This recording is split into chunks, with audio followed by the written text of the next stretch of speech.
Ma'asyiral muslimin wa zumratal mu'minin rahimakumullah. Kullu nafsin dha'iqatul maut. Setiap kita pasti akan merasakan yang namanya kematian. Cepat atau lambat semua kita akan diwafatkan oleh Allah Subhanahu wa taala. Suka atau tidak, siap atau tidak, mau atau tidak mau, semua kita akan dikembalikan kepada Allah Subhanahu wa taala. Itulah sebabnya kematian disebut juga dengan ar-ruju' al-ibtira'. Kembalinya kita kepada Allah yang dipaksakan, siapapun kita pasti akan kembali kepada Allah Subhanahu wa taala. Pasti akan merasakan kematian. Maka bagi kita orang-orang yang beriman kepada Allah Subhanahu wa taala tentu berharap saat kita diwafatkan nanti harapannya dalam keadaan yang baik, dalam keadaan husnul khotimah, bukan sebaliknya. Dalam keadaan su'ul khotimah, dalam keadaan yang buruk, naudzubillah min zalik. Karena itu sering kita bermunajat, berdoa kepada Allah Subhanahu wa taala. Allahumma la tahyina ala ghaflatin, ya Allah, jangan kau hidupkan kami, jangan kau biarkan kami hidup dalam keadaan lalai tidak mengingatmu ya Allah, lalai daripada perintahmu ya Rabb.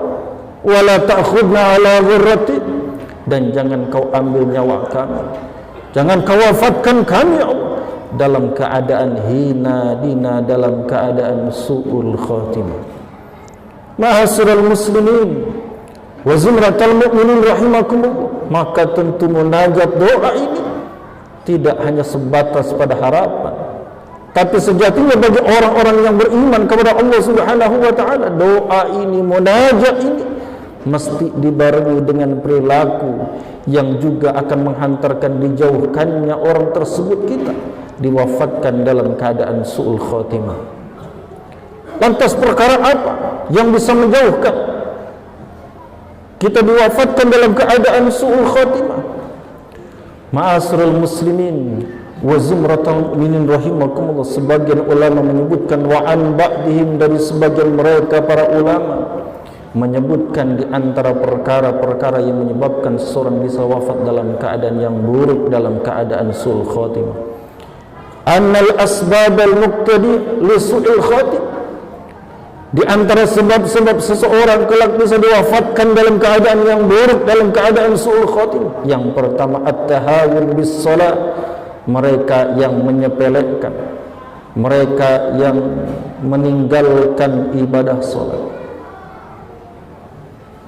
As-salatu ra'su kulli ibadah, padahal dikatakan salat induk dari segala ibadah. Artinya jikalau ibadah solat kita diterima oleh Allah Subhanahu wa taala, maka tentu pasti ibadah-ibadah yang lain akan diterima, punya nilai di hadapan Allah Subhanahu wa taala.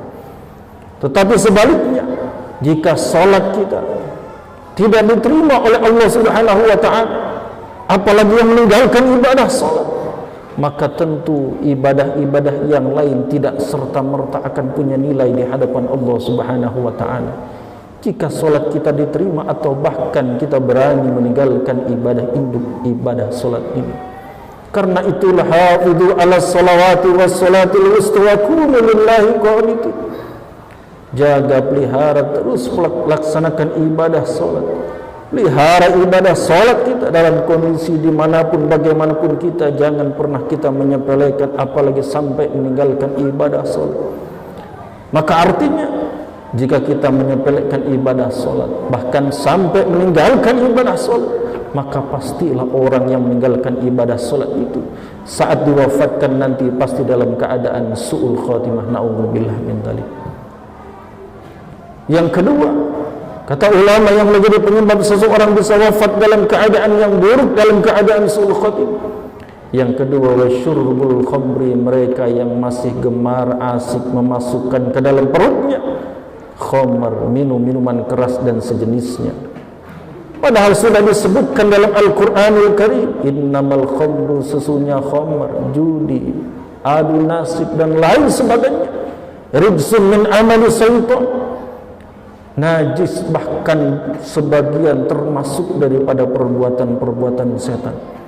Maka pastilah orang yang masih memasukkan ke dalam perutnya khamr, minuman keras dan sejenisnya, maka pasti wafatnya dia dalam keadaan su'ul khotimah, sebab perutnya penuh barang najis yang diharamkan oleh Allah Subhanahu wa ta'ala. Maka jauhkan minuman keras dan yang sejenisnya, agar kelak nanti Allah wafatkan kita tidak dalam keadaan su'ul khotimah. Yang ketiga yang menjadi penyebab seseorang bisa diwafatkan oleh Allah Subhanahu wa ta'ala dalam keadaan yang buruk, dalam keadaan su'ul khotimah, wa uququl walidain, seorang anak yang masih punya orang tua tapi sayang mereka senantiasa menyakiti, zalim kepada kedua orang tuanya, durhaka kepada kedua orang tuanya. Maka bagi seorang anak yang durhaka terhadap kedua orang tuanya, maka pastilah dia wafat dalam keadaan yang buruk, dalam keadaan su'ul khotimah. Bahkan Rasulullah sallallahu alaihi wasallam menyatakan, seorang anak yang durhaka kepada kedua orang tuanya, jangankan surga, hatta bau surganya pun tidak akan pernah dicium, tidak akan pernah dinikmati oleh seorang anak yang masih punya dosa durhaka terhadap kedua orang tuanya. Maka muliakan orang tua kita, maka insya Allah mereka seorang anak kita, seorang anak yang memuliakan kedua orang tua kita. Maka ketika kita wafat, mudah-mudahan tidak dalam keadaan su'ul khotimah, tapi sebaliknya dalam keadaan husnul khotimah. Yang keempat yang menjadi sebab seseorang bisa wafat dalam keadaan su'ul khotimah wa'adal muslimin, seseorang yang gemar berbuat zalim, menyakiti saudara muslimnya, baik dengan ucapannya ke itu atau dengan perbuatan tangannya ke itu. Maka jika seseorang yang masih gemar menyakiti, menzalimi saudara muslimnya, baik dengan ucapan, perkataan atau dengan perbuatan tangannya, maka pastilah ketika dia wafat dalam keadaan yang buruk, dalam keadaan su'ul khatimah.